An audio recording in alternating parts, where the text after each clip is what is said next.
voudrais, à l'entame de mes propos sur la situation sécuritaire, rendre un hommage mérité à toutes les personnes qui, de par le fait du terrorisme, du djihadisme, de la rébellion, ont perdu leur vie, les rendre hommage, les Maliens aussi bien que les étrangers qui étaient venus aider le Mali, nos frères qui sont morts pour le Mali, prier pour le repos de leur âme.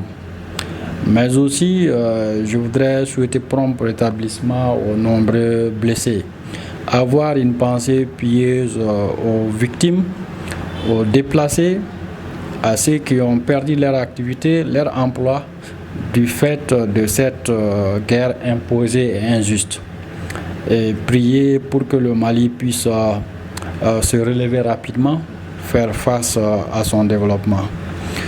En parlant aussi de la situation sécuritaire, il est important de rappeler que cette crise dure depuis plusieurs années, plus de 10 ans.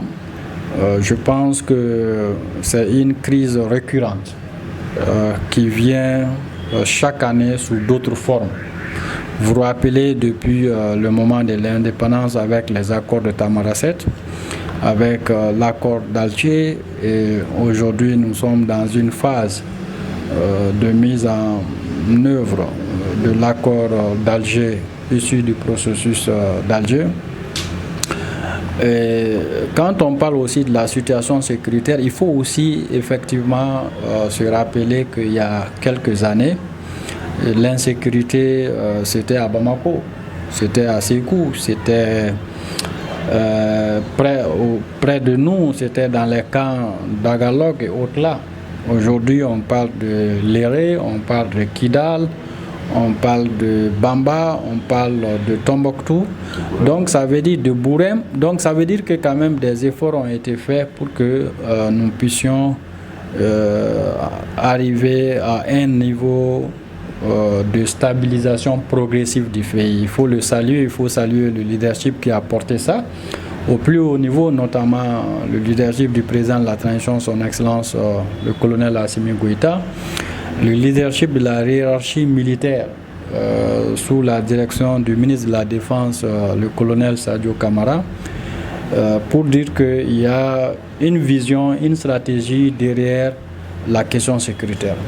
Ceci étant dit, pour arriver aux récentes attaques malheureuses du bâton de Tombouctou, avec la perte en vies humaines de plusieurs civils, des enfants, des femmes, des bébés, cela est déplorable. Cela doit être condamné pas par les Maliens ni par les Africains, mais par tout être humain ayant un peu de sens. C'est pour dire que ce n'est plus une question de religion, ce n'est plus même une question de terrorisme, mais il y a bien autre chose derrière ça. Donc il faut condamner cela avec la dernière rigueur. Et je pense que les amis du Mali qui sont peu nombreux l'ont condamné.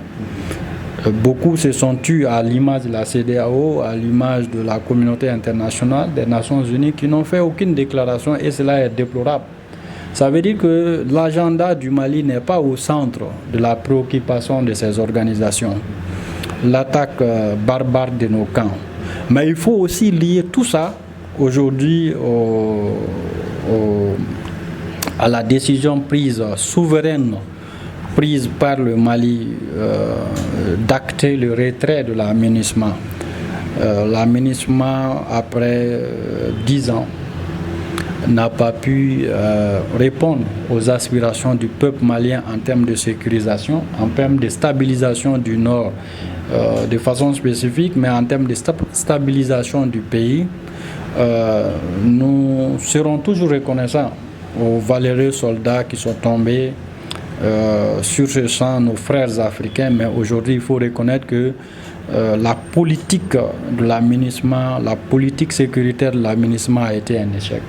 C'est pourquoi de façon souveraine et à juste raison, les plus hautes autorités ont demandé le retrait. Et ce retrait ne semble pas plaire à l'aménagement d'abord, mais aussi à tous ceux qui s'agrippaient autour de l'aménagement pour torpiller l'accord de paix, pour mener des petites attaques de part et d'autre.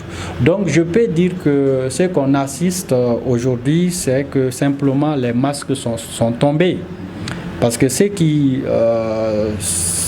étaient derrière l'aménagement, avec le retrait de l'aménagement, se découvrent de plus en plus, commettent des actes djihadistes et se fait appeler, en tout cas le jour, la SEMA, la plateforme ou les groupes armés, et la nuit commettent des actes terroristes, parce qu'il n'y a pas plus d'actes terroristes que d'attaquer un bâton aussi symbolique que le bateau de Tombouctou, qui retrace l'histoire du Nord, qui retrace en tout cas l'histoire en tout cas du Mali tout entier. Donc s'attaquer à ces symboles, cela équivaut à une déclaration de guerre contre le Mali. Cela équivaut à une attaque contre la souveraineté du Mali, contre l'intégrité territoriale du Mali. Cela équivaut à un acte de déstabilisation de l'État. Donc, nos forces armées et de sécurité, nos vaillantes forces armées et de sécurité ont donné la réponse qui devrait être donnée en neutralisant des centaines de terroristes qui ont attaqué le bateau, qui ont attaqué les camps de Bourem, qui ont attaqué les camps de Bama, qui ont attaqué les positions des Fama à l'Éré. Donc tout cela concourt d'une manœuvre qui vise à créer le chaos au nord du pays, et fort heureusement notre armée aujourd'hui est debout, et nous devons tous nous mobiliser pour soutenir nos forces armées et mettre définitivement fin à cette crise au nord, à cette rébellion, à ce terrorisme entretenu par les puissances internationales, exécuté par des groupes armés qui se sont un moment dit qu'ils ne sont pas des groupes terroristes, mais leur mode opératoire prouve à suffisance que c'est des groupes terroristes, et aujourd'hui le Mali est en train de lutter contre le terrorisme avec toutes ses formes. Donc je m'indigne face à ces tensions, je m'indigne face à ces attaques contre un État souverain, et je porte mon soutien à nos forces armées et de sécurité, et dire que le Mali doit exercer sa souveraineté sur l'ensemble du territoire national, et que les camps cédés par l'aménagement vont revenir à nos forces armées et de sécurité partout sur l'ensemble de notre territoire national.